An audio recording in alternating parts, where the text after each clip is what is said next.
మీకు పిల్లలు కావడం లేదా? దానికి చాలా కారణాలు ఉంటాయండి. ఎక్కడ చూపించుకున్నా కూడా ఫలితం లేదు అని అనుకుంటున్నారంటే మీరు ఖచ్చితంగా వచ్చి ఒకసారి ఎస్టీఐ టెస్ట్ అనేది చేపించుకోండి.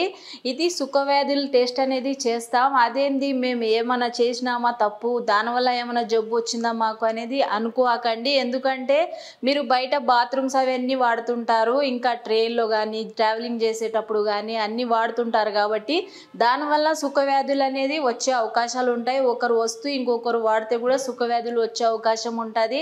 కాబట్టి ఏ ప్రాబ్లం వల్ల మీకు ఆ జబ్బు వచ్చింది అనేది వచ్చి టెస్ట్ చేయించుకోండి. దానికి ట్రీట్మెంట్ తీసుకుంటే మీకు పిల్లలు అయ్యే అవకాశం ఎక్కువ అనేది పెరుగుతుంది. కాబట్టి మీరు ఖచ్చితంగా ఈ టెస్ట్ చేయించుకోండి. ఇంకొకటి కాల్పోస్కోపీ టెస్ట్ అనేది చేయడం జరుగుతుంది. ఈ కాల్పోస్కోపీలో గర్భసంచి ముక్కుదారానికి ఏమైనా పుండు ఉందనుకోండి, ఏమైనా హెచ్పివి ఏమైనా ఇన్ఫెక్షన్ ఉందనుకోండి, దీని ద్వారా కూడా ఒక్కొక్కసారి పిల్లలు కాకపోవడం అనేది ఉంటుంది. కాబట్టి ఈ 2 టెస్ట్ చేయించుకోండి.